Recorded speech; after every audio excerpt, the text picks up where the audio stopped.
Present. Yeah. Good evening, everybody. So we will start with a roll call, please. Michael Boucher, Here. Kim Farah, Stephen Finnegan, Present. Amy Gentile, Barbara Kishka, Present. Katie Knudsen, Here. Kim McCormick, Here. Mark Sherwood, Here. Kristen Savage, Present. and Superintendent Kellen, Here. and Kaylee. Excellent. If you could please stand for the Pledge of Allegiance. I need to get out of the way, sorry. I pledge allegiance to the flag of the United States of America and to the republic for which it stands, one nation, under God, indivisible, with liberty and justice for all. Thank you. Okay. First thing will be the approval of the meeting minutes. Can everybody hear me okay? All right. I've never been one to be told that I talk not loudly, so. I motion to approve the minutes from the March 17th organizational meeting. Second. All right, I have a motion and a second for the approval of the organizational meeting. Any comments or questions? All in favor? 1, 2, 3, 4, 5. Or is that 6? That's Thank you. 6 opposed? Abstain? 1. 601, that passes. Thank you.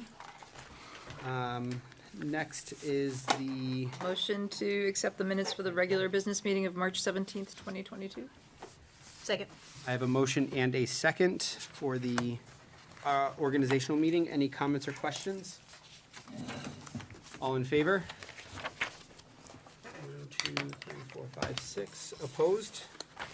Abstain? All right, 601. Non-publics? Do we have non-publics? I don't think so. I don't think we do. Okay, I just had it in the agenda. Oh.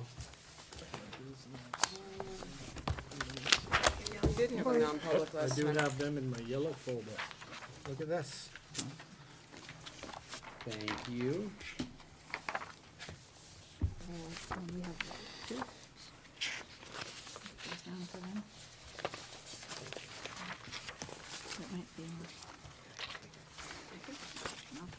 Yeah. All right, we do have the February 17th, 2022 non-public. That's right.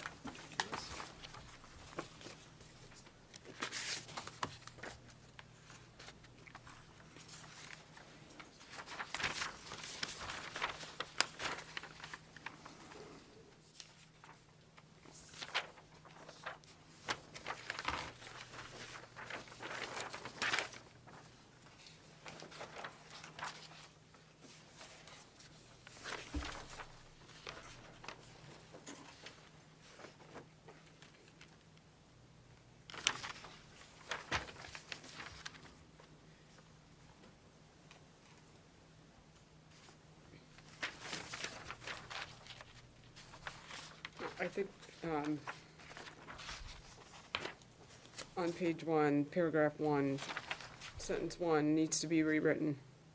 It's unclear.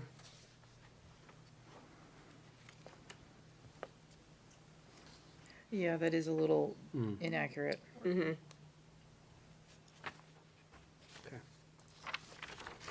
How do we go about getting reworded on that? Discuss them in non-public later. Yeah, If uh, we're- we can add this to our non-public later. Okay. So if we can Set actually. aside the minutes. Yeah, set and we'll- aside, should we get those back, or can we hang on to them Well, for we're now? gonna discuss them in non-public Okay, later, so yeah, everyone's gonna alright. need them, right? So we'll hold them All until right, then. perfect. We'll hold them until then. Okay, delegates and individuals, I don't think we have anybody tonight that signed up, so we'll go past that. Student representative, so Kaylee. On Saturday, March 12th, the high school jazz band and jazz combo participated in the Clark Terry Jazz Festival at the University of New Hampshire. These students had a great time performing for professional jazz musician adjudicators and having opportunities to listen to other high school jazz bands, as well as a professional evening concert. The jazz band received an Outstanding Performance Award, one of only 2 given, as well as the Outstanding Rhythm Section Award and Outstanding Trombone Section Award. Timberlane is very proud of the hard work and dedication of our jazz musicians. On Saturday, March 26th, 48 elementary and middle school string musicians participated in this year's String Fest at Merrimack Valley Middle School in Goffstown. They spent the day rehearsing music with students from schools across the state and put on an evening performance. Timberlane was the most represented school at the festival. Lastly, as many are aware, March was Music in Our Schools Month. 974 Timberlane musicians performed in the PAC at 10 evening concerts in celebration of music and what it means to them. These were culminating performances that represented countless hours of preparation, practice, and rehearsal. The music department would like to say a huge congratulations to all of our Timberlane musicians and educators on an extremely successful month-long celebration. At Danville Elementary, Trimester 2 report cards were released to families on Monday, March 21st. Danville staff are also excited for a team from Nature's Classroom to work with 4th and 5th grade students during the day on April 6th, and the beginning instrumental students will have their concert that same evening. At Sandown Central on Monday, March 1st, staff and students at Sandown Central celebrated World Down Syndrome Day by rocking their socks. Kindergarten teacher Miss Mandy DeQ spoke with students about what Down syndrome is and what it isn't. Because socks look a lot like chromosomes, people all over the world wear them on March 21st of each year to raise awareness of Down syndrome. Mrs. DeQ had help from 2 very special students who did an amazing job of leading all of the school in a whole school body break. They were also happy to invite these students' families in for the presentation. Together, students learned that we are more alike than different. On April 5th, TLC wore blue in honor of World Autism Awareness Day, which is held each year on April 2nd. On Wednesday, April 6th, they celebrated their amazing para-educators on Para-Educator Appreciation Day. They were treated to pizza, salad, and all kinds of goodies by those who count on them every day. At Sandown North, Miss Palladino's class has started exchanging letters with their big buddies at the high school. This annual activity rotates through the elementary schools and helps encourage writing and teaches and reinforces letter writing. This spring, the 3rd graders will get to meet their buddies at the high school for a day of outdoor activities. In innovations, 5th graders have been working hard on designing arcade games made from cardboard. They've been following the steps in the engineering design process and have had to troubleshoot problems that arose throughout the project. They will soon debut their games for the rest of the school to try. Sandown North has also spent the past several months collecting socks. Kid Governor and Pollard School 5th grader Charlotte Cotty reached out to all elementary schools asking for sock donations to be donated to a local homeless shelter. The school community was pleased to participate and is appreciative of Governor Cotty's hard work. At the high school, spring sports are up and running. Most teams wrapped up tryouts and announced teams last week, and they're gearing up for scrimmages and some competitions. Practices are going well, and the athletic department would like to say a huge thank you to all the coaches, trainers, and athletes who have ensured a smooth start to the spring season. The student council is hard at work, planning a number of events, including their annual Egg My House fundraiser, senior prom, and Big Buddy Little Buddy. Last weekend, the junior class hosted their semi-formal dance for the first time since 2019. This event went very well, and students had a lot of fun. Special thanks to the sophomore and junior class executive council advisors, Ms. Bird and Mr. Horgan, Ms. Livy, and a handful of parents that donated for making this event possible. Thank you. Thank you. Thank you. That's great, thank you. Clarify, they don't really egg your house. Sounds like you're volunteering. His house. All right, so the current business, the first piece of informational data is the strategic plan update. So the current strategic plan that we have in place was really published in 2018 and is due to expire in 2023. We do have a strategic planning committee that will start to meet this year to update this. Krista, do you want to say anything about the plan as a whole? I brought it for information, right, to provide it to everybody who has not yet seen it. And then we will begin the process of putting together teams to work on the strategic plan, starting in July. Great. Unless there's a different format that's happened in the past that we want to discuss, or something that we want to look at differently. No, I would definitely suggest trying to get this going over the summer so that in the fall, when we put it together last time, we had we actually hired a consultant using some board money and went out to each of the communities and had focus groups and drew information that way. So I think it's important if you want, trying to get it approved for 2023, to get it started in the summer so that by the fall you're up and running, because it does take quite some time to get it going. And then I noticed that we invested in a designer, I think, as part of the facilities for designing the schools, like a new wing of the school or the STEAM. No, I thought this was done as part of this, and then it kind of got lost in the shuffle. No, you mean like an overall look at the I thought- plant? Yeah, well, I think it was like a $50,000 design document. We hired out somebody. I vaguely recall this from the CIP committee. No? Okay. I thought it was in here. But in the strategic- 50,000 wouldn't have taken us very far. No, it was just some design ideas, I think. I don't recall. Maybe Sue Sherman might or something. Right, we have a CIP committee meeting, but Yeah. I don't recall that we had, I mean, there was talk about it in here, but I don't think that ever transpired in terms of the facilities. Okay. I didn't go in and look at this strategic plan had 3 prongs to it, and that was decided by the committee. That doesn't necessarily have to be set in stone. I mean, that's really up to the committee. It was synthesized down to this. I just don't recall, that $50,000. Maybe I'd go back and look in the old CIP. We'll talk about it in the Yeah, CIP. yeah, we'll talk about it there. Yeah, it looks, and for new board members, if you look at the last page of this is, really synthesized into, the 5 goals, what the vision, the mission, and the beliefs were. And so, I also think it would be good, as we, look at developing the new strategic plan, is to look back at this strategic plan to see what we've achieved and, what other things that we need to continue to work on. So I think that will be part of the process of the new committee on this, so. Could we set a date for when we can, I guess, assess all of these goals that should have been worked on over the past 5 years? Well, in this plan runs through 22-23 school year. Yeah. So we still have a little bit of we time. do need to. And things totally fell apart the last 2 years because of COVID. True. Yeah. So, But we can do an assessment and At least keep, at least have an idea of Identify. some of the things that we've been doing and have not been doing. right, I, personally, the first meeting or two of the strategic planning committee, I would take a look at this plan and see where we're at, and then start to build from there. Prior to this plan, there had not been a plan, there was a lapse of a plan, so there was really nothing to go on, so when I got on the board, this was one of the first things that we did, was we came up with this plan, so at least you have something that's rolling, as opposed to there was nothing there. So, yeah, I think that's a good idea, start taking a look at where you're at here, and then you may not need to hire a consultant to come in. It may be very obvious which way we want to go.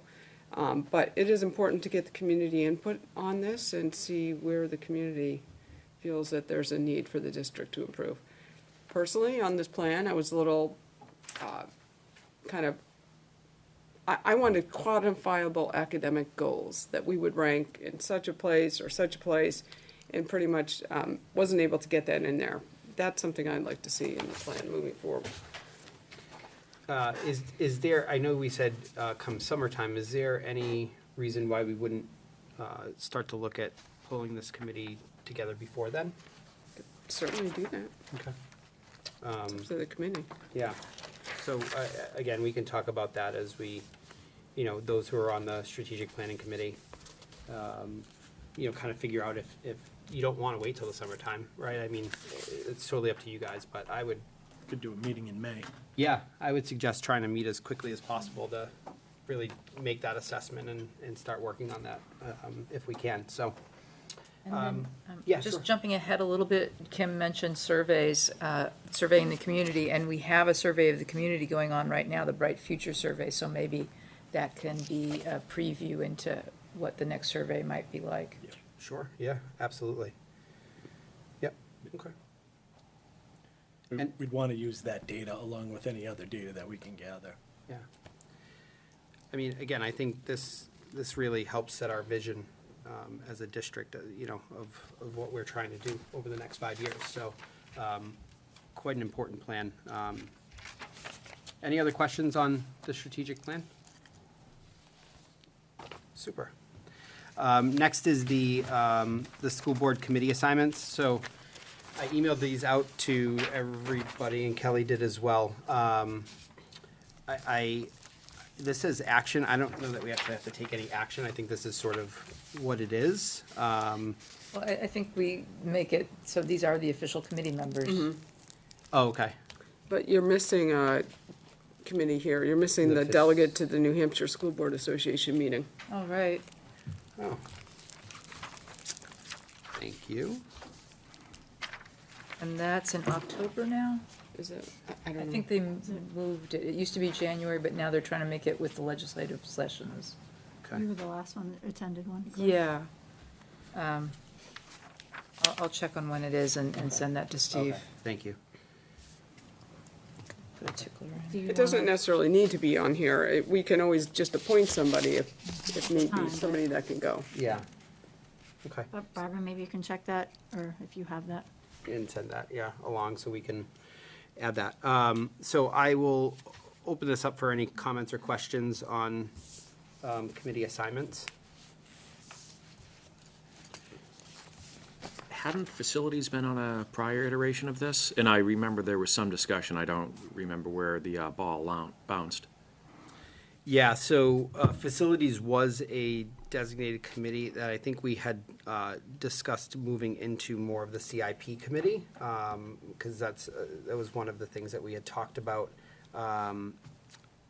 Being overlap. Yeah, because there's a lot of overlap with the CIP committee.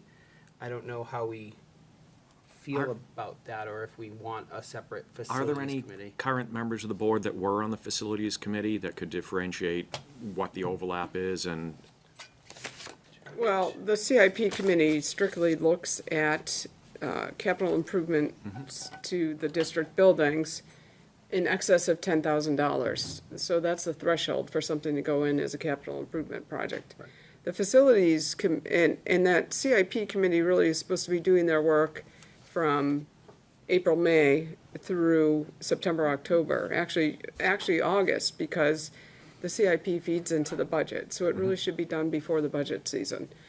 Whereas facilities is really looking at overall facilities issues within the district and meets on a regular basis. The facilities committee does not meet on a regular basis anymore? We don't have a facility. Yes, you do. did. We Met did. twice since I've been here. Okay.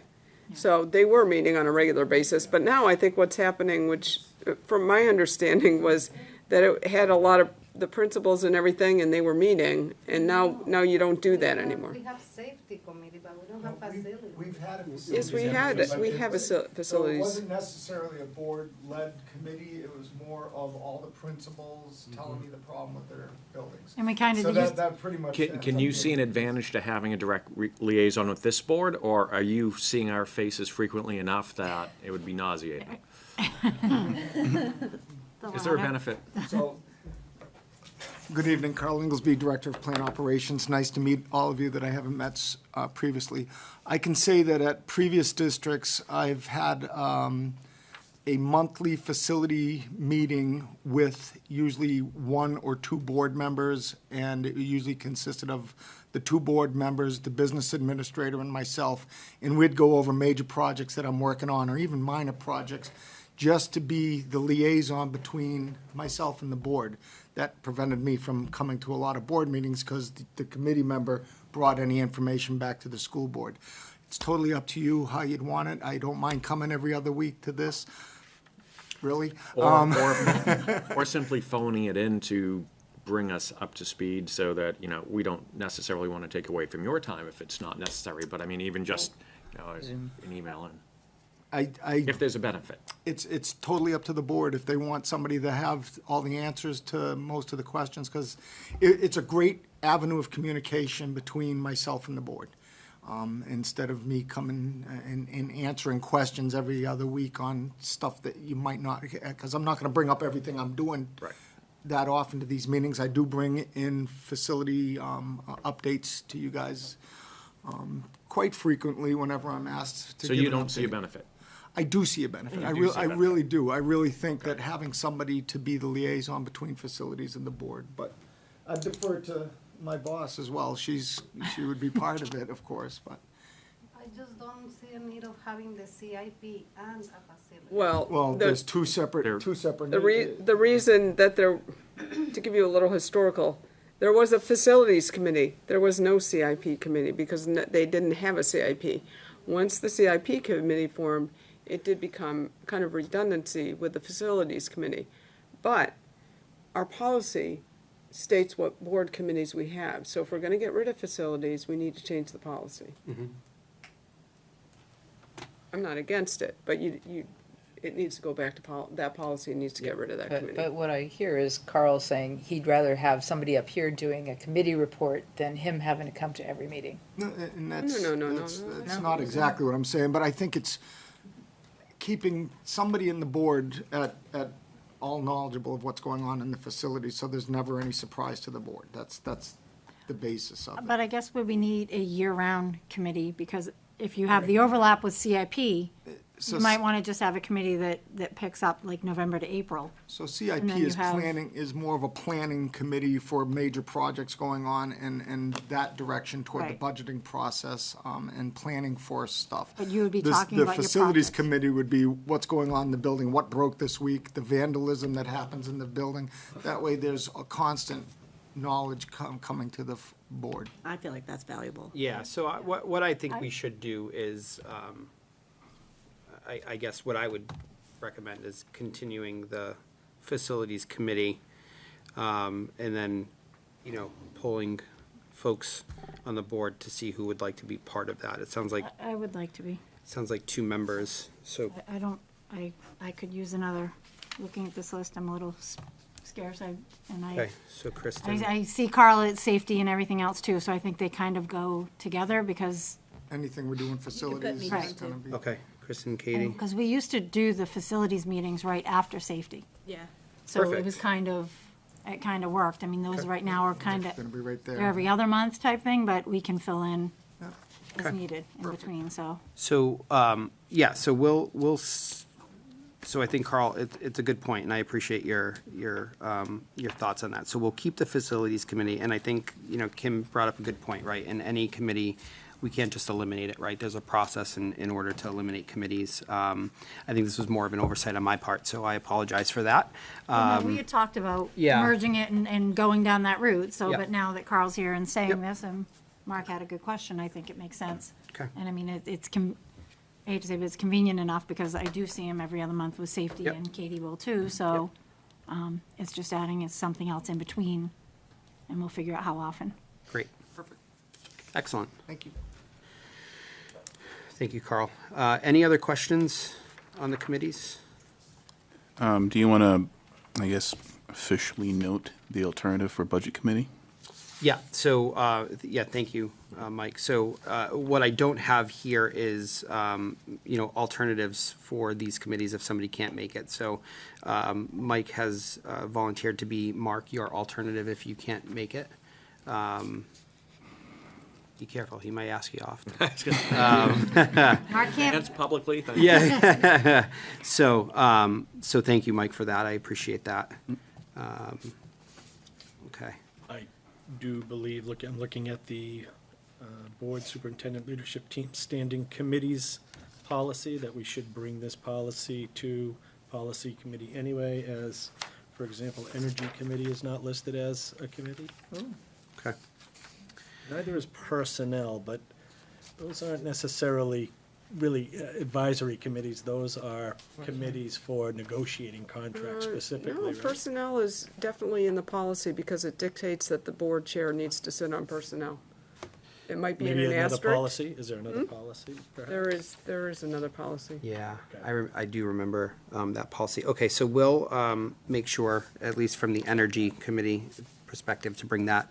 The policy committee met this evening, and we're actually meeting again on the 21st, so we can add that to the agenda. Should I do a motion to say that these are the committee members as listed, or is just consensus?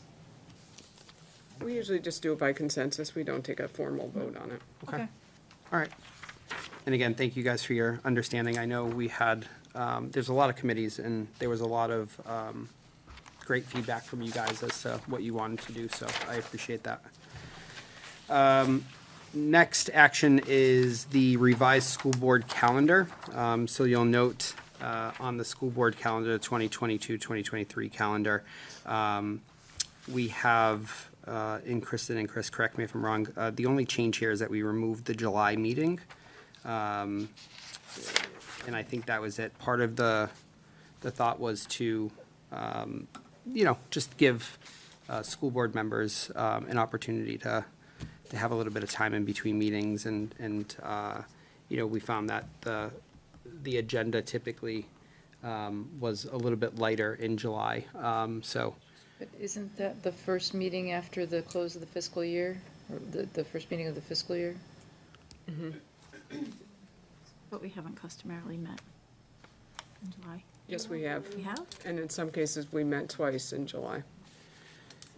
I would not recommend canceling the July meeting. It's easier to have it on the agenda and to cancel it if you don't need it, especially if you're now talking about the strategic plan committee starting to meet as early as May, June. I don't think you want to go that long without a meeting.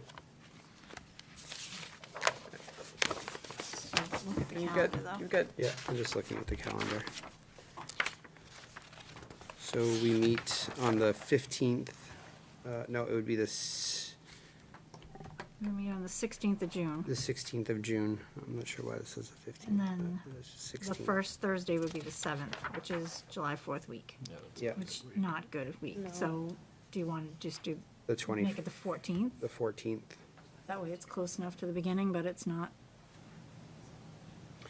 it's easier to put it on And then and cancel cancel it. it versus trying to not. Better to hold the date than not. Okay. Is everybody open to the 14th of July? Yep. Yes. Okay. I am, but I'll be on vacation.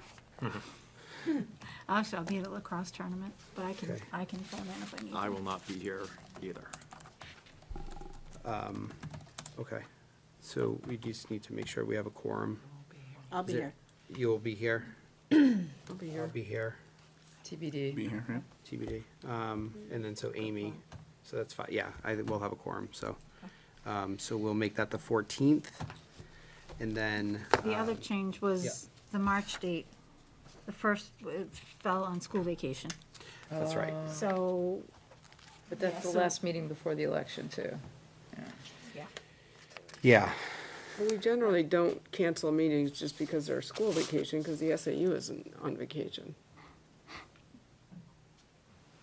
But we do have problems with getting quorum on those weeks sometimes. Not really, no. With us? Yeah. so, remember- I'm looking at the wrong year here. I mean, I don't remember a meeting we didn't have a quorum. Well, we did. I mean, it's just, we had, it was a little dicey the last Well, school it's vacation, it's dicey, but yeah. but we got it. Okay. um, So are we not canceling the March one either? I don't know. it would be the, First week in March. is it the first week in March or the last? March 2nd The vacation week would be is the end school of vac, February. yeah. It's Into Feb- the first week, through Friday the 4th. the 27th to the 3rd. Is school that vacation is- week. And the vacation, or the meeting would be March 2nd. Got it, so it would be So- that Thursday of vacation week. Or you can go I mean, could you do it the, 10th. yeah, could you do it the week after and, The 9th, and do back-to-back weeks, or? so then you're gonna have a situation, well, so election would be the, Oh, that would be the That's the organizational week of the meeting. election, yeah. no, the election would be the 14th, the second Tuesday? Second Yeah. Tuesday in March. So you could do the 9th with the, and close it out with the current board. And then do the 16th, which would be after the election. Or Or do you want to set Or it to bump the them. second and then change it to the 9th if you need to? Well, I think that the hard part is, I mean, people that might want to plan a vacation, and I'm not gonna pick on them, but if our superintendent chooses to go away on that Never in February. Never say At one never. time, this year. we had to. I was looking at Okay, colleges. okay, just, So maybe But I'm 3 just- years I'm from just now, okay. we'll see. But so and then I that's sat on the a, tarmac for 3 hours being de-iced. I know, well, There you go. but I just, Which is why I always said never in February.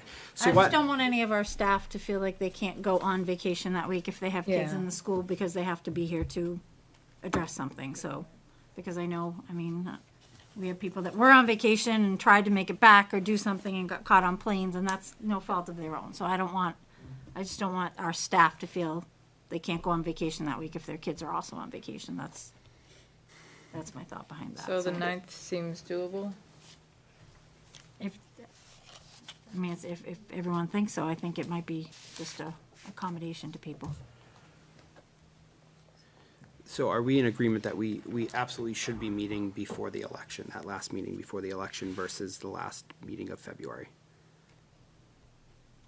Right, because that would be the purpose of, right, some closure in that, or are we okay with the last, again, I agree with your point, Kim, in that we should at least keep something on the books. So why don't we keep March 9th on the books and see, because our last meeting before the election this time was a very short, not very content-filled meeting, and that's why I'm thinking, because we meet several times with the public hearings and deliberative session Sure. and everything else in January and February. Okay. So, I mean, like I said, I just don't, I think for planning purposes for staff, I don't want anyone feeling they can't plan ahead, so that's why I was thinking Okay. that date. So if everyone's okay with that, we'll do the 9th and the 16th that month if we have to, and if we don't have a full agenda and there's no need to meet on the 9th because we've been able to address it all, Okay. then we can remove it, but as Kim said, keep something on the books just in case. Great. Everybody okay with that? Yep. All right, perfect. Moving on, school board training. So there is a policy BIB, which is board member development opportunities. And as you'll see attached to that, there are some school board trainings that are offered to all school board members, and, you know, really a good opportunity to understand, there are different classes, right to know laws, effective school board meetings, annual new board member orientation. All of those, you know, are part of our membership there. So, you know, we would encourage, strongly encourage any board members, not just the new board members, but any board members, to attend. And you just use this link, and I believe you can just sign up. Yes, And yeah. These are, they're all webinars. Yep. They're only offering webinars as of now, but they will come and do training on any specific topic or anything that we want in person with just the board. But we talked about that a little bit before, right? And we Yep. wanted to start with webinars and go from there. So in the future, if we want to do some other trainings in person, they're happy to do that. I've spoken to them. And these really help you stay within the law, so you want to make sure you're doing that. Any questions on that? Okay. Evaluation of board operational procedures. So really, you know, setting goals. Is that the one that I'm looking at? Yeah, so the board goals for 2021, so attached are our goals for this past year. I think, Kim, what we did last year, which I thought was, well, me as a board member, not the chair, I thought it was effective, but was, you know, the board members sort of reaching out and helping to develop these board goals. And, you know, sort of looking through what we've done over this last year, and then any type of new goals or anything that, you know, new board members or current board members want to add, you know, having them, you know, emailed to me, and then we can add this back to the agenda to finalize. So are we going to do some self-reflection on how we did against the goals? Because, I mean, we've had some very interesting times this last year. Yeah. I don't think we normally do like a official self-reflection on the goals. I think at least, last year, we kind of looked at the goals to inform the goals for the following year. So, and I think last year what I did was I asked board members to send me any goals based off these goals that they wanted to add or delete. So that's a little bit easier to come in with a draft of the goals based on the input of the board members than sit around and hash out goals for a long period of time. Because the board's goals inform the superintendent of his goals. But do we look at how we did against this year's goals this year? I mean, we can. I mean, we could go through it right now and kind of have an idea of it. Yeah. Happy to do that. Do you guys want to go through these and? Should be able to go through it pretty quickly, Yeah. I think. Okay. So the first one, implement organizational structure for SAU incorporating current Timberlane staff. We totally rocked that. Did that one. Yep. Score. Check. Next, the board will continue to support the senior leadership team and instructional staff in pursuit of academic excellence by timely approval of curriculum changes, supporting recommendations and education tools in support of resources, including those needed for remote learning. I think we did that. Yeah, But and we did away with remote learning, so, but there was a whole lot of it. yeah. Okay. Number 3, advance the work of the district focused on providing students with career pathways, extending learning opportunities, vocational experiences, dual enrollment in non-traditional courses. I think our superintendent did quite a bit on that. And we're still in process, and we passed a budget that includes a position to, enhance the ELOs with that additional administrative position. Great. No, I think that's still an area that could use more Still, work, yes, further especially on development. the That- vocational keep that on and there. dual enrollment. Yep. Okay. I think that's the time to ask. And please stop me if you have any questions, okay? Identify needs for pre-K resulting from remote learning and support district personnel in addressing those needs. I think that's been something we brought to the board, after seeing the scores and kind of understanding where there was some needs. So I think I would star that as we're continuing to address that. Identify needs for pre-K STEM or STEAM opportunities to be expanded into district prior to budget development. Not sure we did that so much. I don't think so. No. No. But it, Okay. Review data on preparedness for college, workplace, and career, and on success post-college gathered via survey for TRSD, line of STEAM resources and materials available in classroom with an explanation of utilization by staff. That's still something I think that's ongoing. Okay.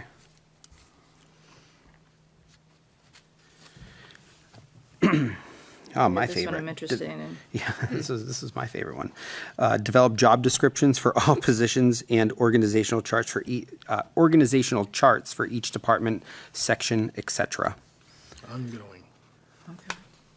If I could ask for clarification, and perhaps this, will be brought up later in the meeting. I know the second to last meeting of the prior board, there was some discussion about the music position, the music director position in the junior high. Do we have updates on that? I just want to make certain that's not, forgotten about. Yep, nope, not forgotten about. Kurt will never let me forget about it, that's for sure. God bless him. At this time, we are looking to, I think we need to wait until the non-public to Okay. go over some stuff with this. Great. But as we're hiring new people, we do have job descriptions for every new person being hired, correct? I'm Yeah. looking at Dana. Yeah, We do.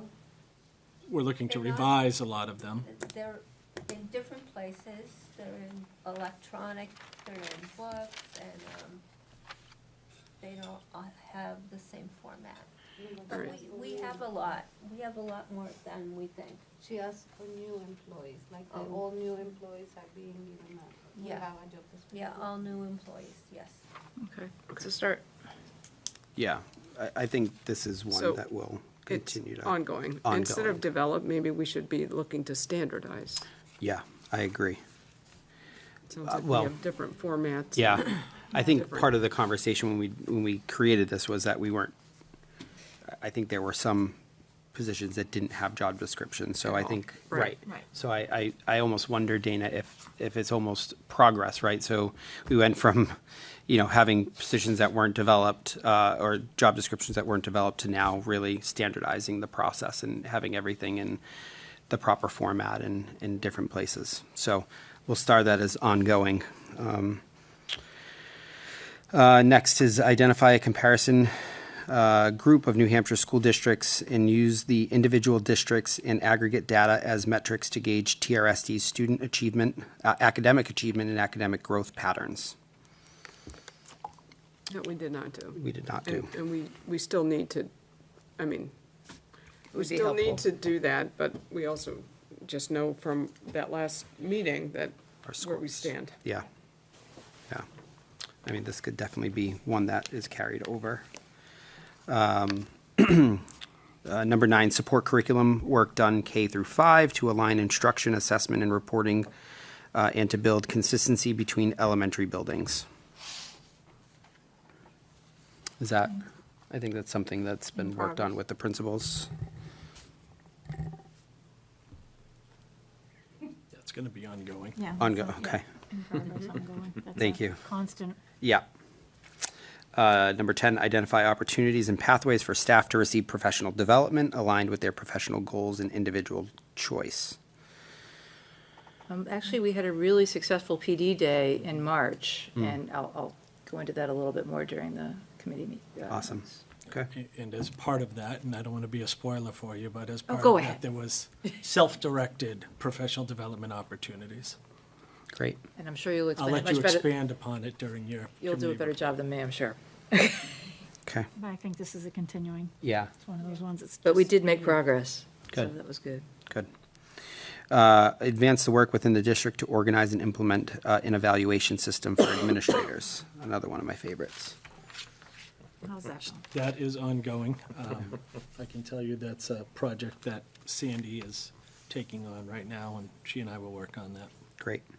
Great. Can I pause for a second? Just ask one question. Are there any deadlines for any of these? Or is the deadline just kind of assumed by the end of next year? Well, this is we're evaluating right now how we did over this year. This is the deadline. No, I understand that, but I mean like for a lot of these that are in progress or ongoing. Well, but some of them will always be in progress and ongoing. They'll be carried over year to year just because of the nature of what they are. But again, it's hopefully by the end of every school year unless there's some set deadline that we would put directly in there. And I think by the nature of what these are, right, these are for each academic school year, right? So I think that, No, these are the board's goals, Yeah. so Right. normally we so approve not them the, in right, June, yeah, sorry, not the academic year, but the board year, the board year. yep. So I don't know if that answered your question, Mike, but I would assume at the end of every board year, we review these as we're doing now and reassess whether we've accomplished it and add to our next Somewhat. year. I mean, I would think, like, for example, I was just thinking of this last one here, advance the work within the district to organize and implement an evaluation system for administrators, right? That was a goal for this year. You would think at some point we would stop, I Let's guess, just advance the organizing and implementing and have something more solid and definitive at some point, right? Well, I want to jump in on this one. Again, we did these goals last year, and we've changed superintendents, and we set our goals. I mean, this isn't something that we can do, so we have to then put it onto our superintendent, and now Chris came in halfway through the year, and he's working on this, and some of these might get carried over as a result, because they couldn't be accomplished in that time. But Chris is aware, he set his goals based on our goals for the remainder of the school year, the 6 months, and then he'll reset goals again. So he'll look at where these are and how much he was able to accomplish, and as he said, he and Sandy are working on them. So again, it was our hope to have that done in that school year with the past administration, but it didn't happen because we changed administration.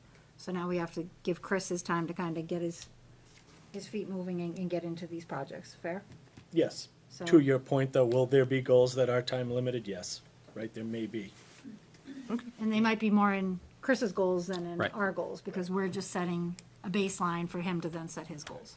Right. So, But the next one actually has a time limit. There you go. Yeah. Right. So, you ask and you shall receive. Good timing.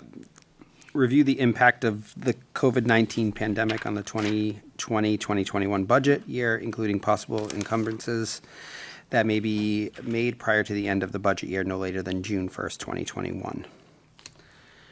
We did do that. We did do that. I see Maria nodding her head, so Oh, good.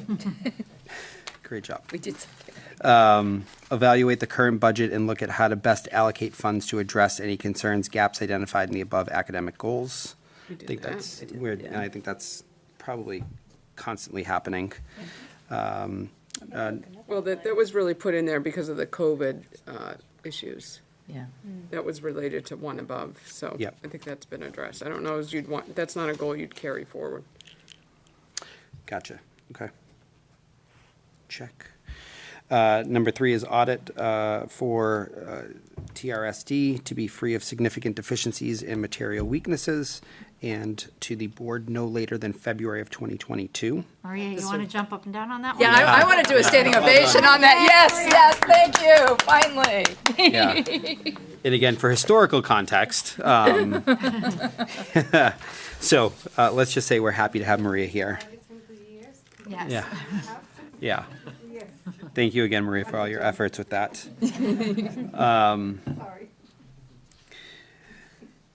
Next is remove modular classes from behind pack, convert to storage containers, and increase parking. Well, I guess they were converted to storage Well, containers. no, we made a decision not to do that because right. of this 5-year plan that might take some of our facilities offline, and we may need those, so Yep. that could change, that went to the wayside because of what happened afterwards. Yeah, okay. Develop a comprehensive preventative maintenance schedule for district equipment. Do we have that now? There is a preventive maintenance schedule. I don't know how comprehensive it is. I haven't delved in it that far. However, with us doing, sorry. Yeah, come on up, Carl. You just sit there if you want. No, he has to be on. Hit you a lapel mic. Don't have to turn my head. Yeah. So there is a preventive maintenance plan. We do use School Dude, and it does shoot out PMs for equipment throughout the district. I don't know how comprehensive it is, where we're going to be changing a lot of our district equipment over the next couple of years, hopefully. I'm holding off on delving into it and wasting a lot of time on stuff that's going to be changed out. So that's where we're at with that. I would say it's safe to say that the new equipment will then have a schedule for. They will preventative have their maintenance. schedule based on the manuals that come with the equipment. Great. Don't leave, Carl. I'm not moving. Yeah, we're on facilities. The superintendent's leadership team, CIP committee, and the school board shall collaboratively prioritize projects through a predefined process based on safety, education need, and life cycle. Well, I think 3 and 4 tie together, and they're based on the fact that we now have a 5-year ongoing plan, Yeah, correct? So those really have been addressed, Yep. tied together because of our performance contract we're working on. Yep. Great. And I think 5 also, create a proposal for solar engineering, That's that gonna be also part of falls it as into well. that. Yep. Yeah. Super. All right. You don't have to stay there, Craig, anymore.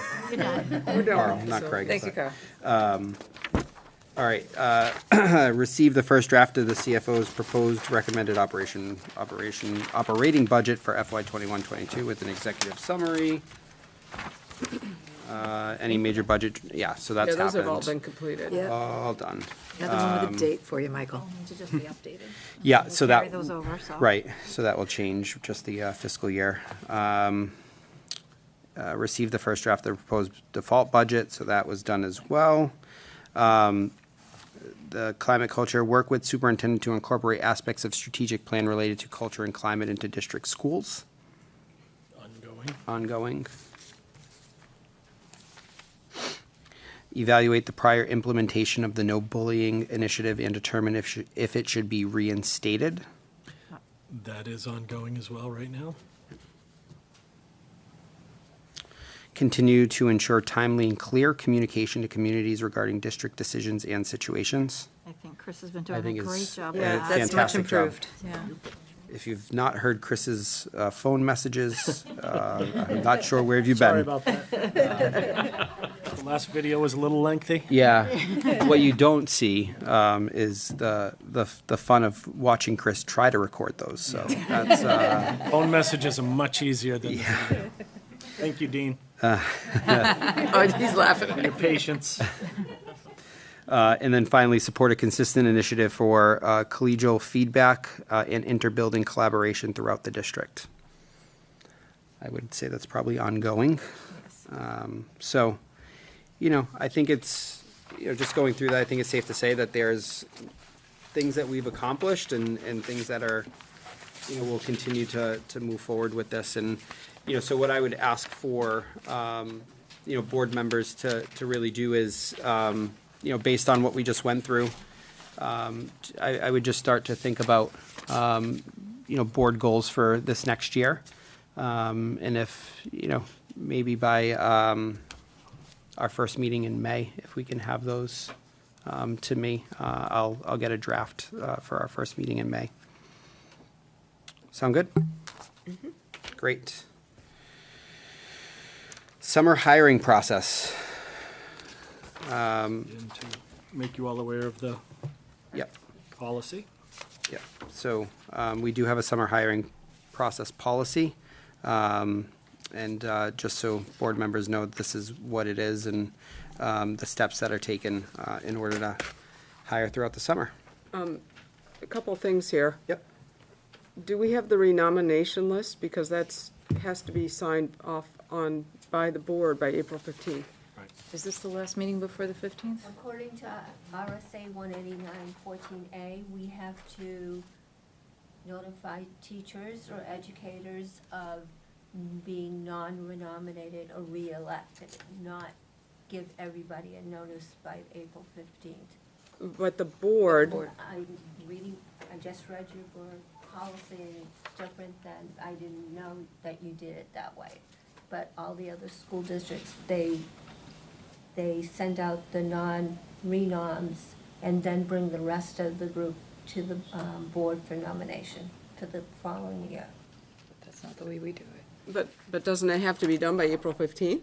No, So we don't need to, the only thing that has to be done by April 15 is to notify those educators who are not going to be reelected. okay, but our policy states I know it does. I'm sorry. that we should have a list of renominations by April 15th.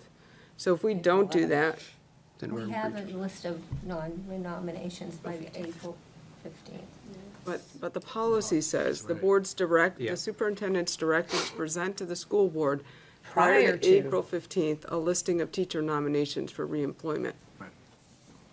The board will act to elect teachers from the list of nominations.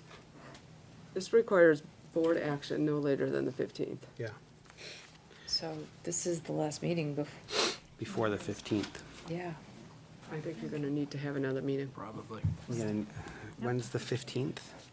So that's Friday, next next Friday. week. So in order to They won't have a chance to vote. be in compliance with this policy, we're going to have to have another meeting next Thursday. Well, it doesn't have to be Thursday, but I would assume Thursday. Does that conflict with any other one? I can actually run a list and come back with it if you like. If you Before the end have of this meeting? Yes? Great. There we go. Saved us a meeting, thank you. Okay, so let's, why don't we hold off on this and we'll bring this back. Okay, but no, I don't think we need to hold off on this, because Oh, we right, also, okay, yeah. the other thing is that last year, I think, and maybe somebody who was here, we did not, this is probably a policy that should be changed, because in the past, before we had PandaDoc, people would have to come in and sign. Now they don't need to come and sign, so it's much easier to get 5 signatures in the summer than it used to be. So last year, I don't think we didn't do this, we didn't empower the 3 members. So I don't think we don't need to take any action on this policy right now, we don't need to do anything. All this is saying is that we could do that. Instead of having 5, we could have 3, and actually we could have 1 if need be. But I personally don't recommend that, and I really think based on the way that documents are signed now, this policy probably could be revised to eliminate this need for this 3 people in the summer. Well, right Or now you it could just says- keep it. Right now it says shall be empowered. You want to say may be empowered? Well, yeah, but we can't change the policy now anyway. Right. Right. We can go back to policy committee to discuss that. It could, That- at some point. I just don't, So you say, your suggestion would be to remove the piece of the policy that states the 5 or the 3, The 3 or the 1, actually. or the 3 or the I- 1. well, no, I actually agree with what Barbara says, say may be empowered. That leaves the door open if you Yeah. want to. Right. I would just change shall to we, but I'd also, or may, but I'd also probably go look at the New Hampshire School Board Association, see if they've changed theirs, because I'm sure most people are moved to electronic signing now, and it's probably, their policy is probably changed now. Okay. So, why don't we send this, we don't need a board vote to send this back to No. policy No. committee, so No. we'll, Just take it up. yeah, we'll just send this back to policy committee, to review.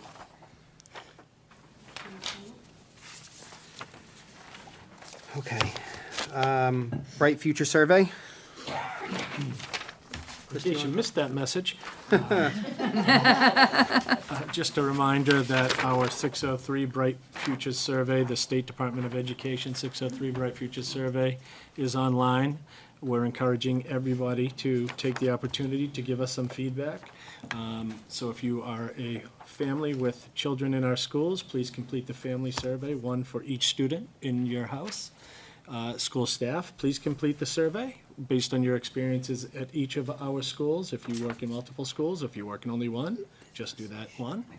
And community survey gives community members who don't have children in our schools and who are not staff members the opportunity to provide us some feedback about how your experiences are with our schools. So please complete that. It will be very useful information for us in that it does take a little while. It takes about 15 to 20 minutes to do each survey, but this will give a lot of information for us, right back to us, centered on each of our schools, but in addition, it gives us a comparison against the state. Chris, this says it's only for parents of students with IEPs. This isn't No, for. yeah. Oh, that's not right. You can, if you choose that, Oh, it does, okay, that's the okay. first question I that it just- does ask you. Okay, so it's Yeah. for everybody. Yes, Members. yeah, Okay. You might want to clarify that. Yeah. okay. Because Okay. it comes Everybody. across, and when, Yep. I mean, when I first read the email, that was my first impression that it's for only students what and it says parents, right right? here. Yeah. So it's kind of like one of those things where if your kid's not on IEP, you just kind of disregard it. So we might want to clarify that out Right. to everyone, Sure, resend it we and say this is for everyone, not just people. Yeah, Including that's, people without kids. see, it's the indicator 8 section of the 603 Bright Futures K through 12 and preschool family survey is for parents of students currently on an individual education program. I believe it's the preschool one is because there's no requirement for preschool, but that's poorly worded if that's what It it is is. poorly I worded, misinterpreted. Yeah. if that's what Right. it's They're saying. totally did It's too, not yeah. well written to clarify that. Yep. Oh, I see what it's saying. Your data will be skewed. Yeah, it's Yeah. filtering people. So, yeah. Yep.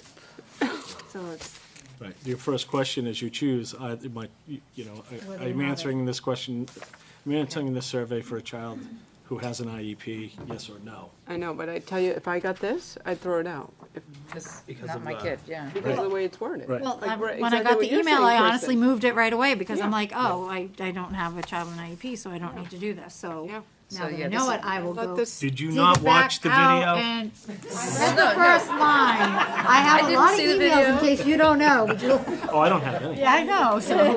So just to be really clear to everybody, everybody can fill out this Bright Future Yes. survey. Anybody in the, entire community. Chris, when Kids, does no this kids. end? March April March. 29th, I'm sorry, April 29th. Did you not make the video? I didn't make the survey. Dean's working on the bloopers reel, you should see that one. America's Okay. Funniest Videos. Okay, so, again, April 29th. Next is recognition of former school board member. Yes, we'd just like to recognize and thank Mr. Sean O'Neill for his service to the Timberlane Regional School District School Board.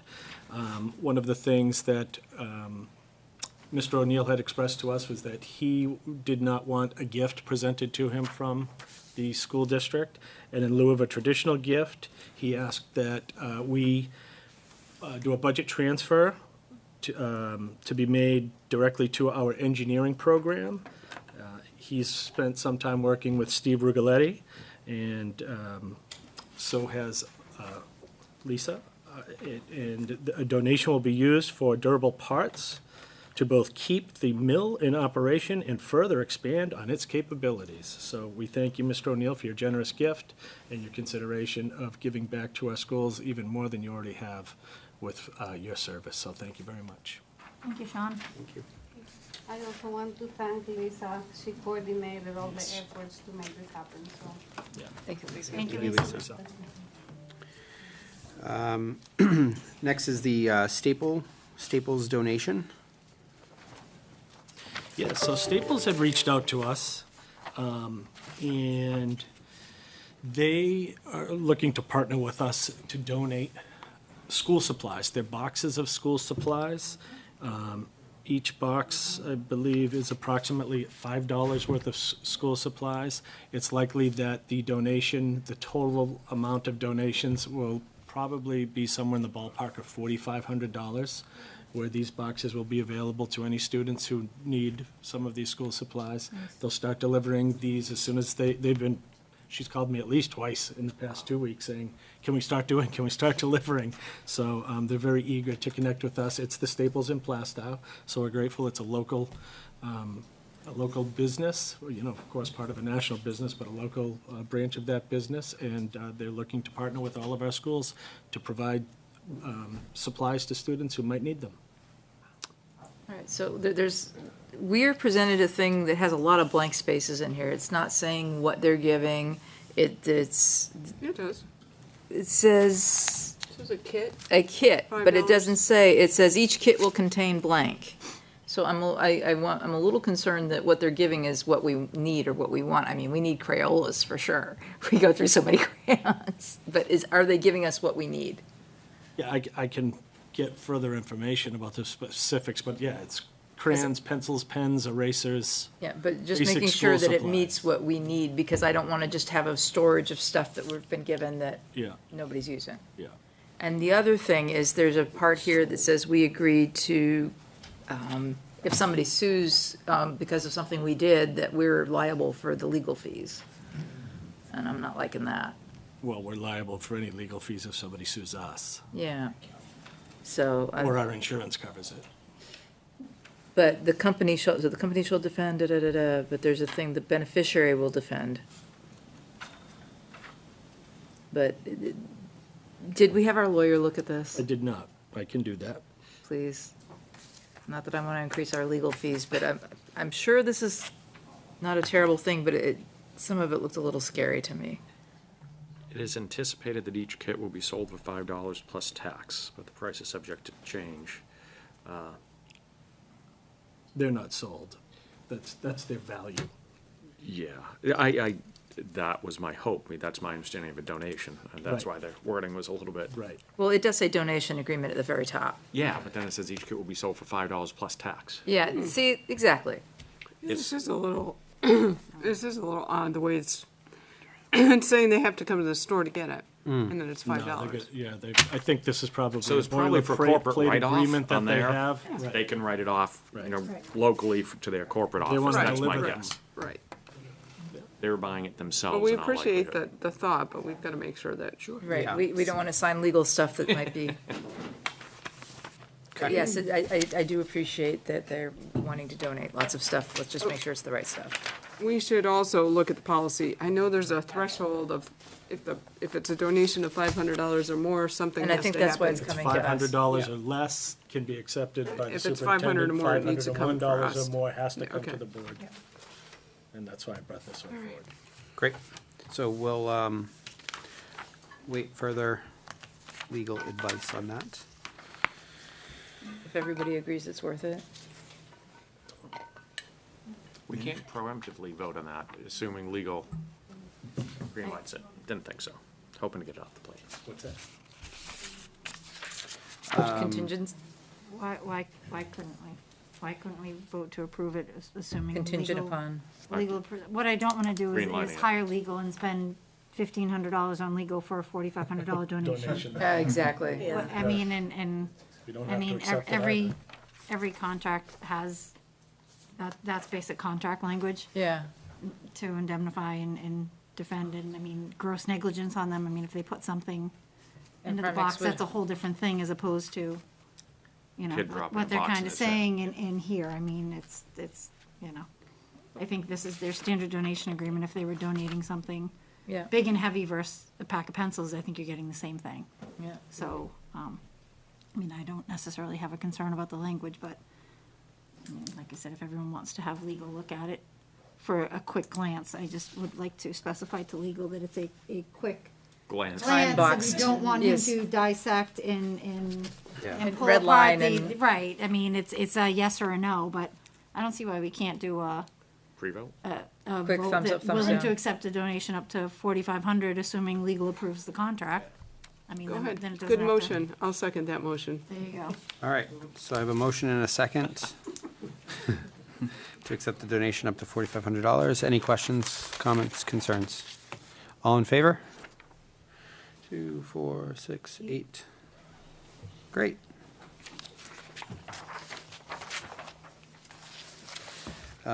Next is the safe work procedures. Oh, my goodness. Carl, How many writing You mowers do we have? synthesized that 77-page document for us. I just want to let you know that Maria said I didn't have to come to this meeting tonight. You said I'm not staying. I'm like, really? You're the star. I don't listen to her all the time, but most of the time. So the first thing I put in there is the athletic safety policy that Angelo and Jess provided me after Ms. Savage asked me to provide it. I don't know if that answers your question as far as what they needed for that. Well, I mean, again, I saw this document Yep.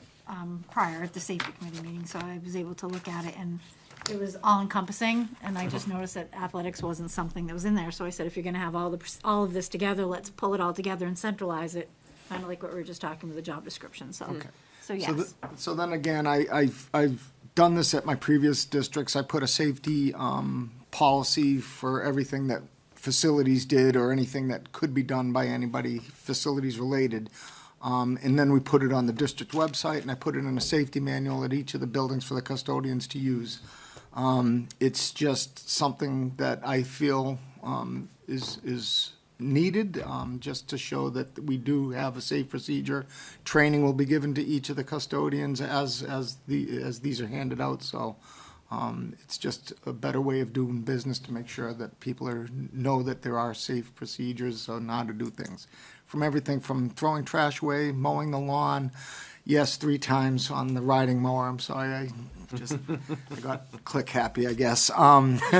So that, of course, that wouldn't be on the website 3 times, it would be only listed once, so. And snow shoveling, I learned more about snow shoveling. Don't do it Properly alone. if you don't do it. So, there's safe work procedures for pretty much everything we do, and we just want to make sure that everybody's aware of them and does the right thing so they can go home safe to their families. Another thing to say about the safety procedures is we had been informed, and actually 3 districts already had been audited by the Department of Labor.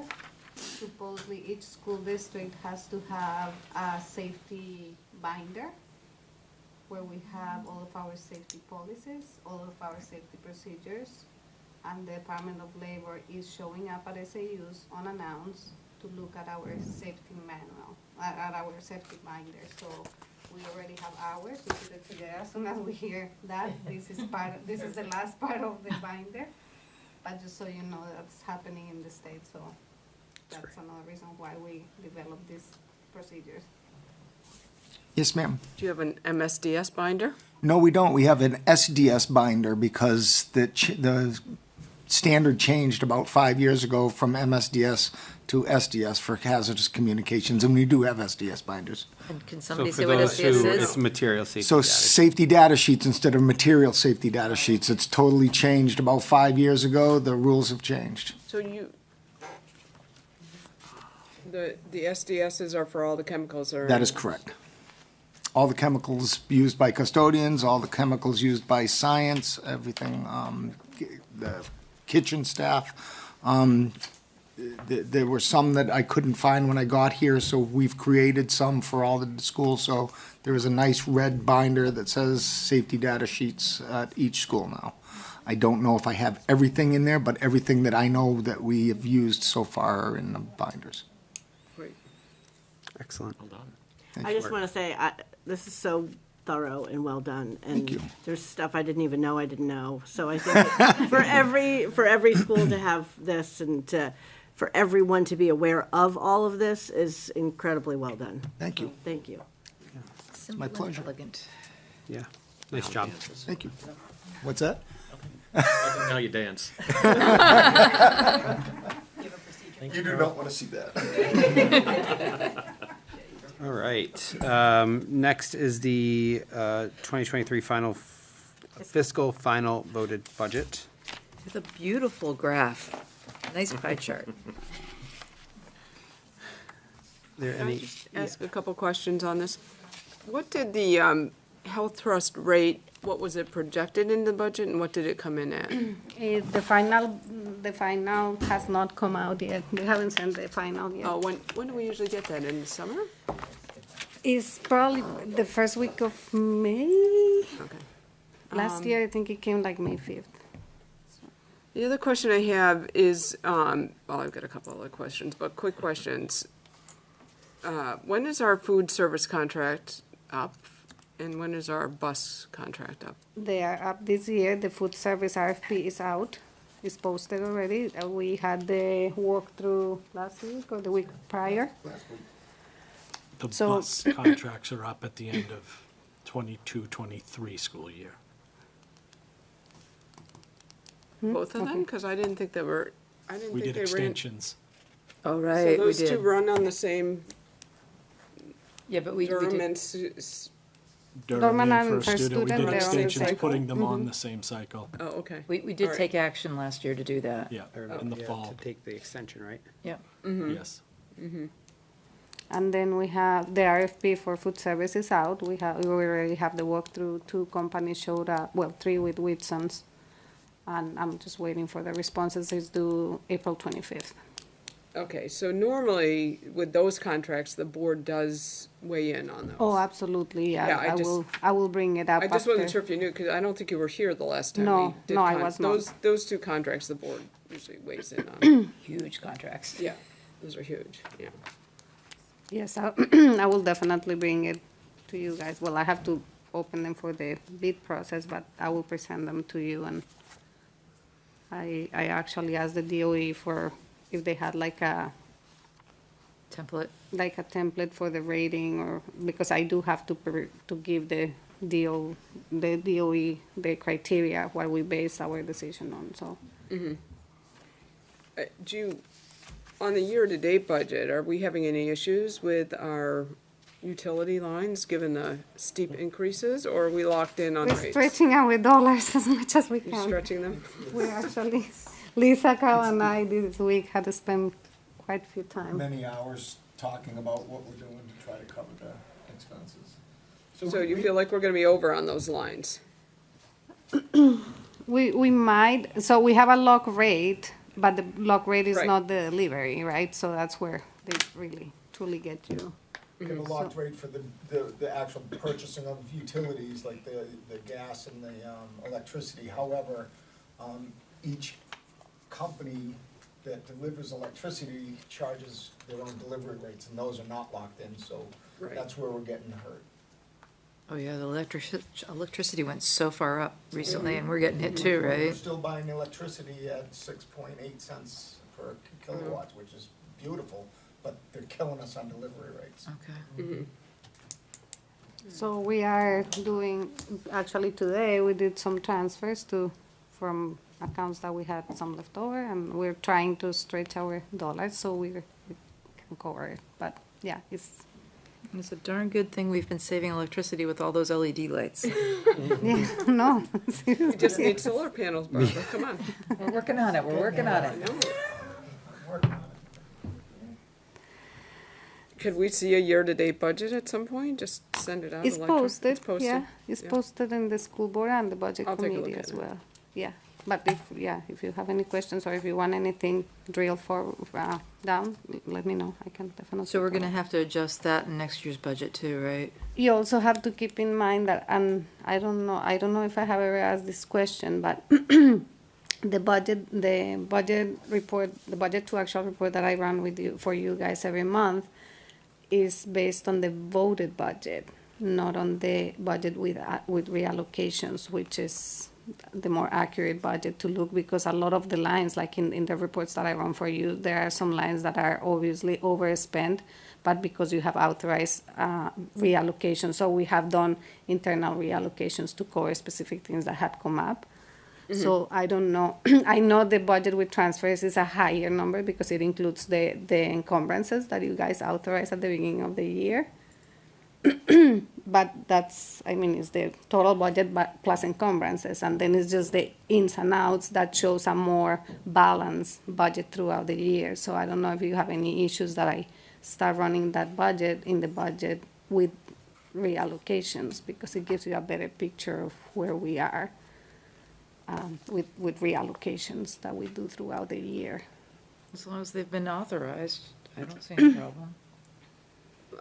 Let me see if I can understand this. So, let's say you reallocate $20,000 from one line to another. Are you then, you're telling me that you're then changing it in what was essentially the voted budget to reflect that? So we have a voted budget, which Right. is our voted budget is locked, Right. is locked. But then we have in the system, because if not, we can create POs. If lines are out of money, we can create POs. So what we do is all the budget reallocations, we have like a second version of the budget, which the total amount is the same, but is the one that we actually do the reallocations to allow for POs to come through those lines. So for example, Ken, right, technology. Yeah. You allocated the $100,000 to buy to the rekey of the batches. So if I don't put the money in the account that Ken needs it, he can create POs and we can pay the vendors. So I have to actually, in the system, move the $100,000 from the 4,600 account to Ken's accounts. So he could we can have- create POs and pay invoices. The bottom line of the budget never Yeah, changes. Right, but then the question becomes, when you send the next year's budget to the budget committee, so now you really, in my mind, you've got two budgets running. You've got the voted budget, and then you have the budget with the reallocations based on what is actually happening. So are you then taking, which budget then is the budget committee looking at? The voted. The voted. Yeah, because So- the voted budget is the official budget. The Well- other one is, and that this is. I understand that, but in the past, when a default budget passed, what they did was we actually reallocated, and maybe you want to think about doing this, is they looked at the voted budget, and the board has the authority up to a certain point in time, I don't remember which date, to reallocate the voted budget so that it would probably be more in line when you take it to the budget committee next year. Are you following what I'm saying, Mark? Yes, I am. Mark's following what I'm saying. So, but there's only a set amount of time that you have that authority to do that after the election, To reflect the actual spend. to reflect how you're actually gonna spend the voted budget. So if you already know that you're gonna have to transfer 50,000 to Ken, you could come in with that budget and say, this is how we want the lines to look. Because if you don't do that and you have any transfer over 25,000, one, you've gotta bring it to us. And two, it's not gonna give the budget committee the best idea of what really the allocation of the funds Well, were. the time frame is the 20 days because we have to do the MS-22 before 20 days up after the voting. So are we And the too MS late? Yeah, it's done. But isn't the voted budget a bottom line budget anyway? But the thing is that, yeah, I don't necessarily think that in 20 days, you know, what is gonna happen starting in July. Like, I don't think that will be, because Well- that's for the starting in July budget, that's the Oh, 23 no, budget. no, I know that, but you probably already know that you're gonna have Utilities, for example. utilities that you're gonna need to transfer money into. The thing, well, do we know? We don't even have the contract for the new utilities. So I understand what you're saying, and but I also understand what Maria's saying, right? So she's essentially taking, nothing's changing in the bottom line, right? You're just moving things from one line to the other to pay a specific amount for a specific vendor for a specific item, right? So it's not necessarily, I don't, to your point, I don't know that you can't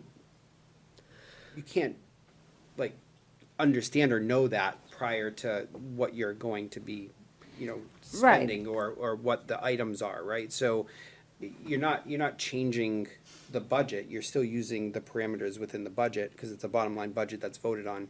You're essentially moving things that have been agreed upon within that budget to pay vendors. Among the lines. I think it's more like right now, for the the budget to actual report, I think it's useless for you to look at a voted budget 22 against actuals, because the voted budget 22, so many transfers have happened throughout the year, that right now, if you look at the voted against actuals, there's a lot of lines that are like overspent, where when you look at the budget with transfers, they're really not, because either we had moved money there, or we have changed the projects and put it where the money is needed.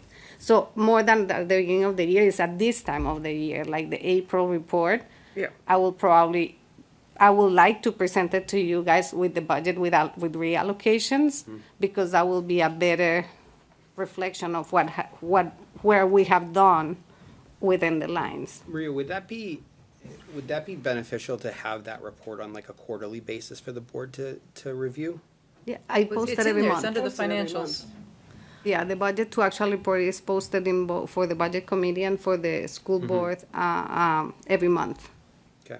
But the reallocated version of right. that's No, what- yeah, what I'm He's saying is like talking the the reallocated version. I would so on a like to quarterly run it on basis. that. I mean, that's on what, the monthly report on that, because again, it's the voted budget plus the encumbrances that the board authorizes at the beginning of the year, so. I mean, for me, I'd like to be able to at least, and it doesn't necessarily need to be every month, but on a quarterly basis, every 3 months, to be able to look at that reallocated budget versus, you know, The actuals. the actuals. Yeah. That would be more effective for me to see where we're spending or where we're moving our money. Yeah. Sorry. Yeah. Hi, could we just add 2 more columns to that and have the reallocated budget and then the difference from reallocated to actual? We can, just to make sure that everybody understands what you're looking at, right? Well, that's Because what if I not, think I'm gonna you're better start having Yeah. Two separate 10,000 documents. questions every time I post Yeah, you're reports. gonna, then people are gonna be doing this, and people are gonna be, it's 2 separate documents, one clearly marked as reallocated and one is the voted. I So- definitely can, but I need to make sure that everybody understands. If not, the questions are gonna be crazy. Yeah. Yeah. And the other reason for the. You wanna, sorry. The other reason that we're doing, Maria's really made a good initiative. Instead of different departments spending where their money is, it's spending it where it should be. Because what we're trying to do is, what we were working against is, this is where the money was put for the budget, and they've spent out of line no matter what it was for. And now we're making a conscious effort to move it to, okay, are you really using it for books, or are you using it for supplies, or are you using it for a student activity? So that's why we've been doing a lot of transfers this year, so that going forward, it's in the right bucket, and we're making the right decisions. And So the- that's why, to show you the pure voted budget, you're really not looking at where we're spending our, you're seeing the spend, but we're trying to make that transfer, so then going forward, we have some clean records to go against. Well, and that's great for your next year budget, right? I mean, you're gonna be able to Absolutely. budget properly for Yeah. what you're actually spending versus what. And not only that, but for district-wide, which is the next step once everything is clear up and we have better cleaning things, is we're gonna start doing analysis on where is our money going, right? So how much are we spending in, in supplies? How much are we spending in books? How much are we spending now in electronic books? Can we get better agreements for the entire district to, right? So that's the analysis but having things coded to the where the actual expenses, because yes, like Lisa said, it's a lot of, let's put it here because that's where the money is.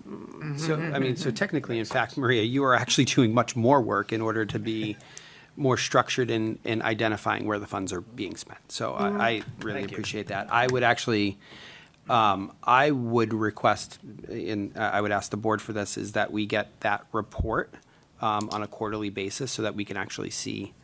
Absolutely. I think, I don't know, what do you guys think? Agreed, but not with the extra columns, but. No, with the Two separate separate. reports, yeah. there's Yeah. against budget and then The other one's reallocated. already posted, so you can Right. check the other one because it's already posted. Right, but so- the- Yeah, the the voted to reallocated actually one- is posted every month. So but it's yeah, not I a lot can of approve. work, right, to do to run the extra report? No. Okay. I can set it up and I can run it. But it's encouraging to know that we're gonna start doing that, because Yeah. when it goes to the budget committee this year, maybe it can be a little more streamlined as far as where, Yeah. again, the numbers can be where they need to be, which is then gonna help with the prep of the default budget and everything else, because we know the right numbers are where they. Yeah, and it's a lot of work, but Lisa, again, thank you, because she is the police, the budget police, and Yeah. nothing Thank you, gets Lisa. coded in the wrong account, I It can might take a guarantee. couple budget cycles to get it right, Right. refined, but I Yeah. think we should put that as a school board goal. Yeah, I agree. Oh, Financial, good idea. but they- There you go. Yeah, and I just think, Barbara, write that one down. over All right. time, right? I mean, this is just a way of gathering data, right? So over time, you're really going to be able to pinpoint what you're spending, how much you're spending, where we need to, when you go to the budget committee, you're going to have much better of an idea of your budget or what you're asking for based on the analysis that you're doing, so. Yeah, and I really want Great to job. start doing district-wide purchasing of Awesome. everything, software licenses, supplies. Kelly actually just found us the waters, the water bubblers that we have in the SAU and at the schools. How much money did we save? She went into the New Hampshire, Contract bids. Ah, and she Nice. found us water for the entire district, and we Awesome. save, I don't know, probably like $400 a year. nice. See, and Water machines, and we got brand new water bubblers, so. that's awesome. So going back to what Kim was saying though, and Mark was echoing, so again, after the budget's voted on, we have 20 days for the financial reports to be done. If we know that something is going to be changed, we should be exercising that, as Kim said, because ultimately then that will affect the default budget and everything else. I know, like, we're talking about transfers that we're making now in the middle of the year, we've already missed that boat, but something that if all of a sudden, because we do that budget, we set that budget early on, it goes to the voters in February, but if in that month and a half, we're like, okay, we're gonna get hit on this and we know this, so we're gonna have to make this transfer, we should be making Reflect, that. yeah. So we should be flagging that first meeting after the election to discuss that every year. Like, is there any change or shift we need to make, because that's when we need to do it. And talk about it at that point, so. The other thing too is that through the budget process, and each department does that, they go through their budget and they do reallocate lines to where they need it. So for example, if a vehicle, this year we don't have any vehicle to be bought in that year, then that money goes somewhere else, I don't know. Or we bought a floor scrubber last year and this year we're not gonna buy that, but we need to buy something else. So the departments also reallocate throughout the budget process where they need the dollars. So, and again, I had worked very close with them last year through the process with athletics, facilities, and each of the schools, especially with the new principals, to help them understand that, okay, you need to have a plan for the year. Where is it that you're gonna spend your dollars? And yes, you can move your dollar within. You have to keep your bottom line, but you have to move it where you need the money. So that's part of the budget process as well. It's great. Much appreciated. Thank you. And obviously, we Appreciate it. had if you see in the graph on the right side is the CVAs, because they passed, so our budget increased. Yep. based on that. The 3 CBAs that passed. Yeah, this is so clear. It's amazing. Great work. Okay. Okay, next is the budget transfer request. Speaking of. Speaking of, yeah. So this one is for the district-wide wireless upgrade that was approved as part of the October special meeting. We already he went out for bid. We got the bids back. And now we're just gonna implement this a little over 115,000, I believe is the total. Just one question, are these transfers from 4,600 to 1,100? These are both EPV lines? Yeah, because it's part of the bucket. Okay, okay. So I'll make a motion to approve the budget transfers and the amounts and accounts specified in the budget transfer request from the CFO dated April 7th, 2022. Second. A motion and a second. Any questions? Change that. All in favor? 8-0. Great. Thank you. Appreciate the accuracy. Thank you. Next is the MS 22R DRA reviewed appropriations. Yeah, as you can see in the last page, no DRA adjustments made or no adjustments, no notes available. Yay. Great. First time through. Great. Any questions? Awesome. And the last one I think is also yours, Maria. The SAU 55 final payment to SAU 106. We are done. So we're officially done. That's Yes, we received the last check for $3,990. Very nice. great. The divorce is finalized.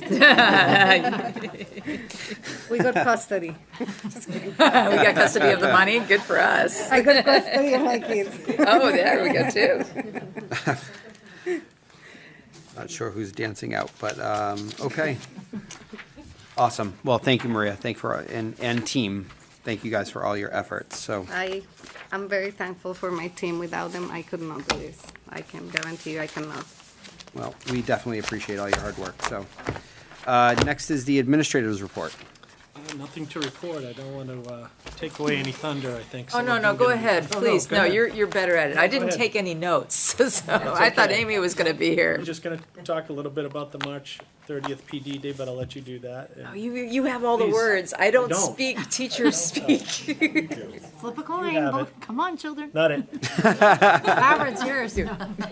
Oh, dang it. Anything else on your minister's? Well, so, oh, yeah. Your turn. Oh, just, once again, it's hiring season. We'll be looking to fill a number of vacancies moving forward. That's a big part of what we are looking at now. And we have key administrative positions that we need to fill as well, so we're working on that. A question with some of the administrative positions that have left. Obviously, recently we've seen a historic, and not the good way, turnover of administrators. The tenor in the district, I think, is considerably different than it has been historically. Are we doing anything, for example, exit interviews to try to capture some of the general trends and rationale so that we can address that appropriately? And I'll speak for myself, and I think it's probably echoed by the members of the board. There's a great deal of concern about the turnover and the atmosphere which has created the turnover. And what are we doing to address and try to, well, not to address, how are we capturing in a formal way, if we are, some of the reasons if those individuals who have moved on or in the process of moving on, if they want to voluntarily disclose in the public or a non-public venue their reasons so that we can, try to nip it in the bud, or at least address what we are able to address. HR does exit interviews. I can tell you, I know where they've tried to reach out to some folks. Not everybody participates in an exit interview. Okay. But as far as nipping things in the bud, that's all about building our culture, improving our culture and climate. Agreed. Working on the morale across the district, and that's done through a variety of formats. I think, two of the most major things moving forward that will be helpful in that is if we're able to settle collective bargaining agreements with the TTA and with the administrators union. Okay, thank you. Yep. Committee, okay, curriculum, that, we didn't do energy committee this time, so the curriculum, Oh, where are we going? yeah, Personnel. Oh, sorry, there we go. just the personnel report. Yep, personnel report. So we do have some resignations, professional resignations, and I'm gonna do my best not to butcher this name.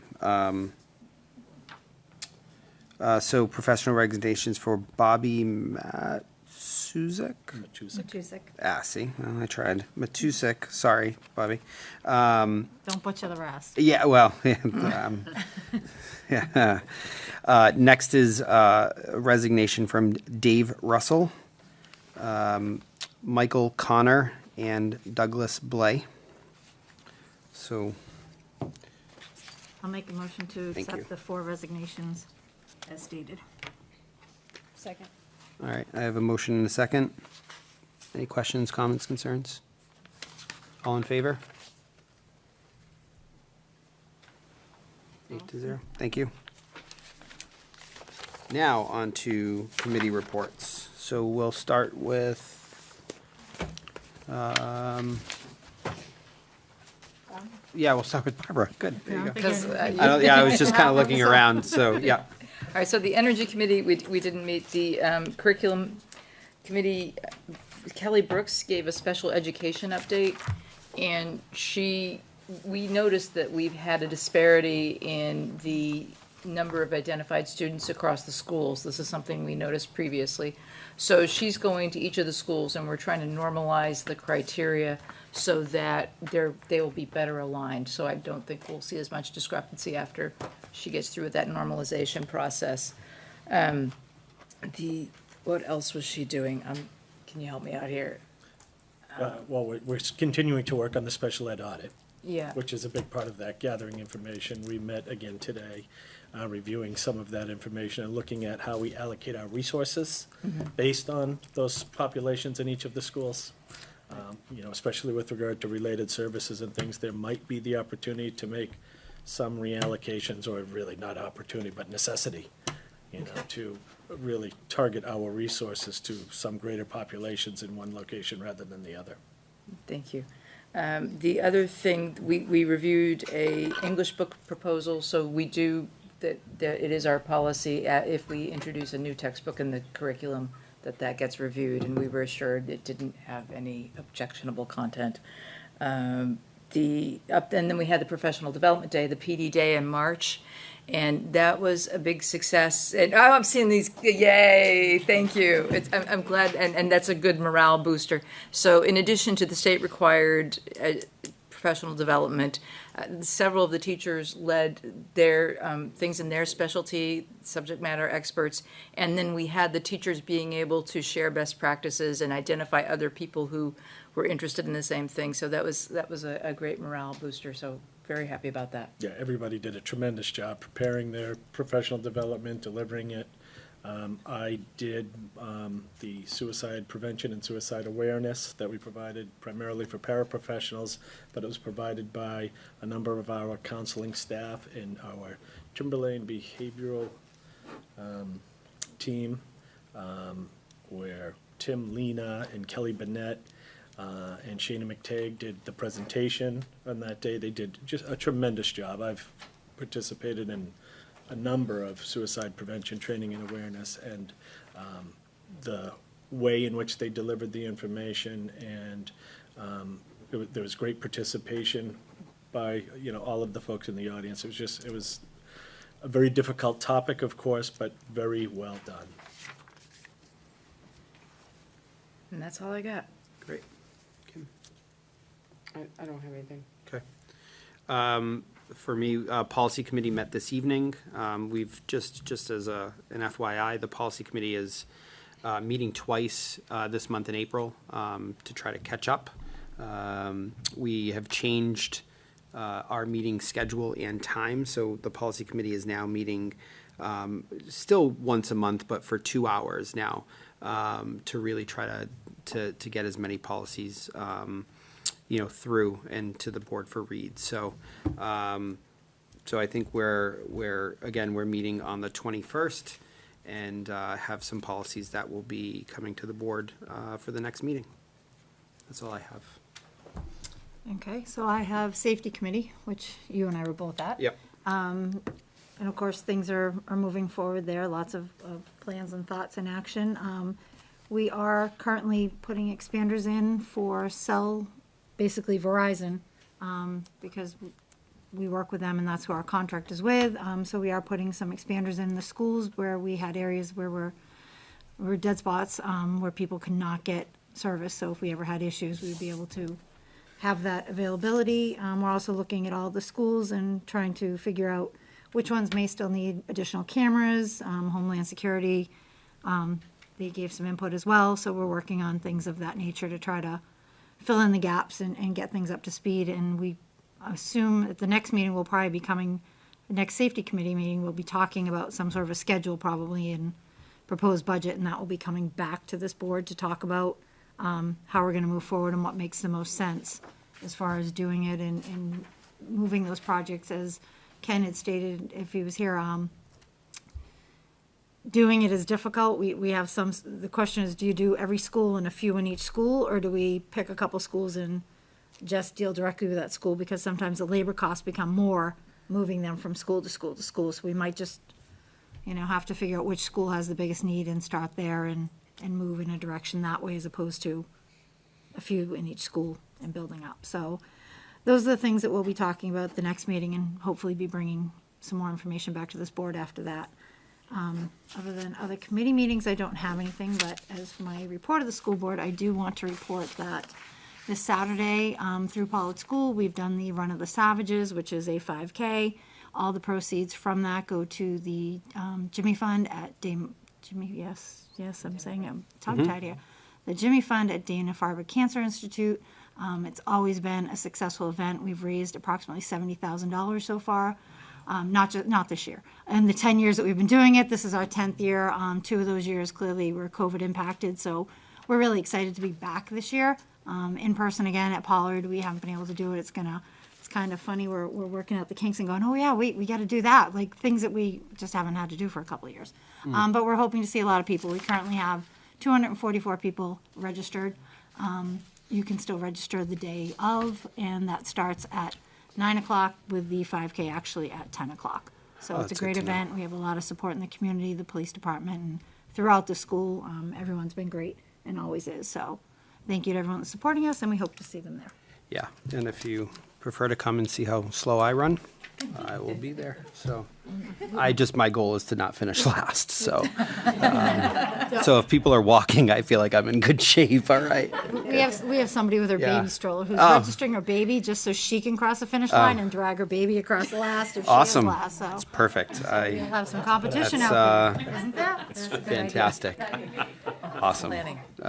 That's smart. Okay.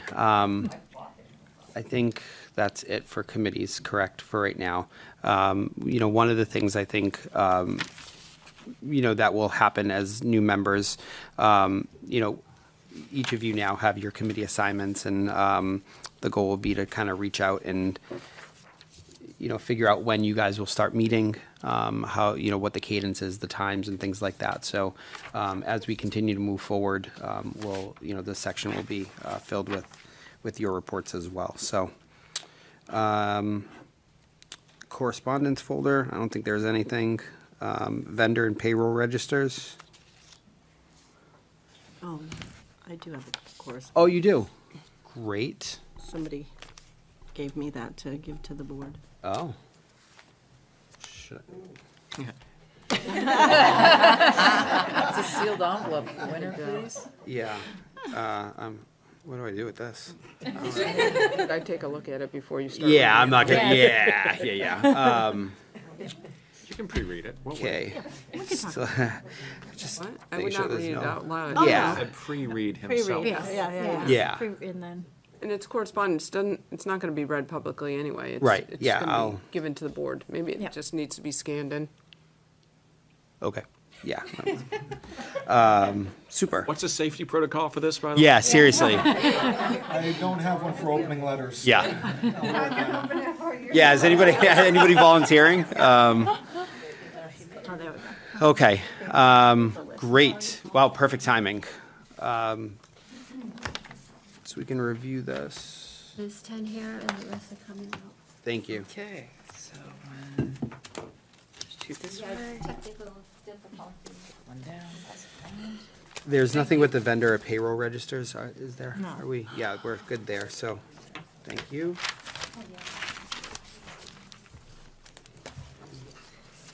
That's enough. Why did she make it more?